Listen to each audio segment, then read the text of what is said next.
Hello guys, welcome to the second part of my original character custom collection video. In this one I'm going to be showing you my flower crown customs, my elemental dragons, as well as my geisha kitties that you might have seen in my top 10 favorite customs video, as well as some slightly darker customs. So let's get to it. First off, here is Melody. She's my flower crown bonbon kitty. Can't really say what inspired me other than just the color scheme. I thought pastel purple and pink goes very well together and it looks super cute. And she actually looks a lot like my first cat that I ever had, so for now I'm not selling her. I'm gonna keep her at least for a while. Here's another flower crown custom. This one was actually the one that I sculpted in the flower crown tutorial. I call this one Lily. She has a rainbow flower crown. I just thought that it would look really cool to do some sort of gradient, and I think it turned out really nice. And she has a little cutie mark on her butt, which is very cute. She's also not for sale, at least not for now. Here is my wood nymph, or fawn, whatever you want to call it. His name is Moss. Originally I was making the fawn from Pan's Labyrinth, but I decided to instead make my own character because that one seemed a little bit too hard to make at that time. This one had sticker eyes, so I had a lot of fun just painting his eyes like this, and I find him very adorable. Here is Cherry. She is my love llama, inspired by Valentine's Day, and if you can hear that, that's my cat meowing in the background. Please ignore it. Yeah, she was made from G2 llama, and she's not for sale, at least not right now. I loved painting her. I just dry brushed all these little gradients of pink on her, and she's very cute. So you might already have seen these in my top 10 favorite customs video. This is my super kawaii geisha. She was inspired by obviously Japanese culture, but more so like the very cutesy aspect of that culture, like Hello Kitty and all that. I actually made a little fan for her as well, which I didn't show you in the other video because I completely forgot, but this one was made using little fan mold, so I didn't sculpt it myself, but I did paint all the little details and it matches her very nicely. And here is my more traditional geisha custom, also inspired by Japanese culture, obviously. Love Japanese culture, love Japan, very nice country. Also made a little fan for her, which is more subtle and not so crazy pink like the other one, and I think she looks very elegant. So on to my elemental dragons that I made quite a long while ago. Here is my water koi dragon, inspired by koi fish. Again, a Japanese thing. Actually, all of these were inspired by Japan in one way or another. Or, well, the Japanese and Chinese kind of traditional art and all that. So, yeah. This one was the first one that I made out of them. This is the water elemental. Actually made another version of this one, which is the pink koi dragon.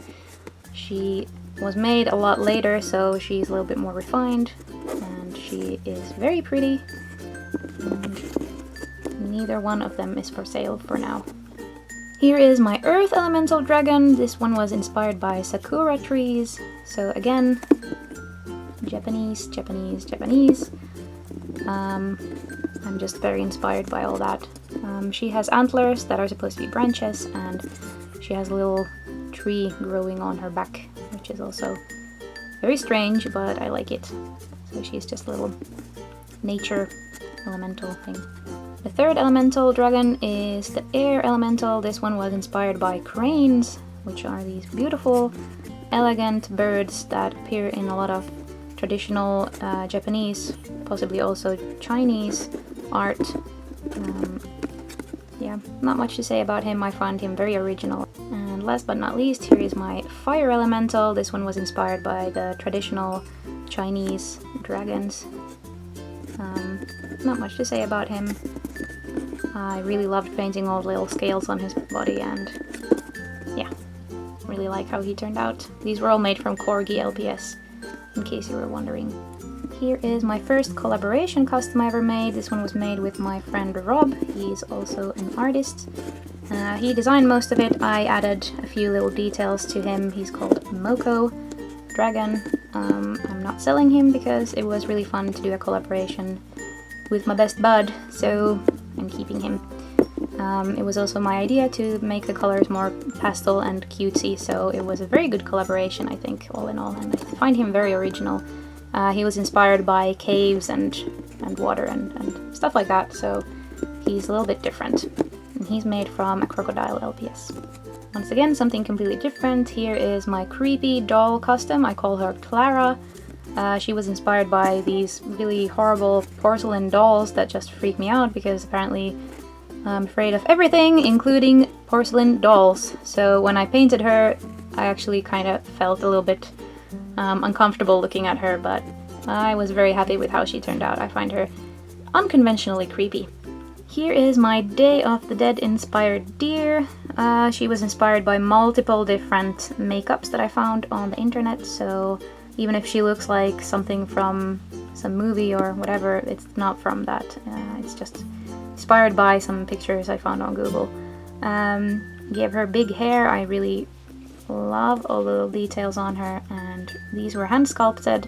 If you want to learn how to sculpt roses like these or similar, you can check out my flower crown tutorial, and I also tell you there how to hand sculpt roses, so if that's interesting to you, you can do that. She had sticker eyes, so painting her eyes was fun and different. Yeah.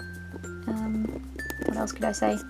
She has a bunch of little details that I just really, really love. And she was made around Halloween, obviously, so she was very inspired by just creepy things in general. Here is another thing that was inspired by a TV series, but there is obviously nothing like this in a TV series. It's just a bunch of things that I combined. And that TV series is Twin Peaks. It's a very old TV series that I love. It's a classic. In the series there is this zigzag pattern going on, so which actually goes on in our house as well, in our living room, because our living room was inspired by Twin Peaks. Anyway, and there's also this weird saying this classic saying in the Twin Peaks series where they say, the owls are not what they seem, so why not make an owl custom that was inspired by Twin Peaks?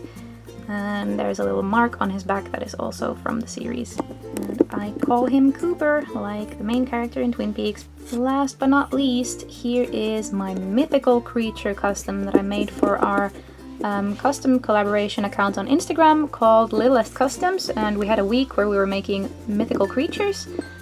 He is my original character. He was inspired by just all these really like tragic mythical things. How should I explain it? Well, the story behind him anyway, which is something that I came up with, is that he goes to the graves of people and he takes all the little flowers and jewelry that he can find and he decorates himself with them, as well as absorbs all the sadness from the people that are related to that person who died. So that's why he is crying constantly. And I call him Hikari, which means light in Japanese. So, yeah. Actually, I don't remember that mythology exactly, because it was a while ago that I did it, but I found him very cute and slightly sad and maybe a little bit kind of morbid, but I love it. And he is one of my favorite customs ever, so he's not for sale. And that's it! Those are all the original character customs that I currently own. I'm actually gonna just show you pictures of other original characters that I've already sold at the end of this video, so you can maybe identify some of them if you've seen them on the internet, or if you even own some of them, because as I said, they have been sold. So please let me know if you own one of them, because I always love finding out where my little customs live.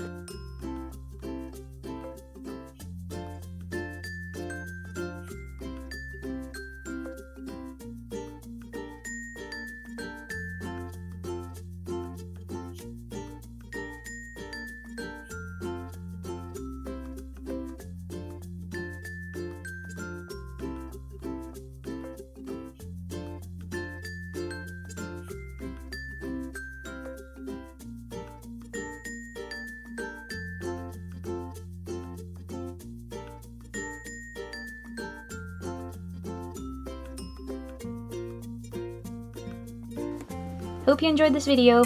Bye!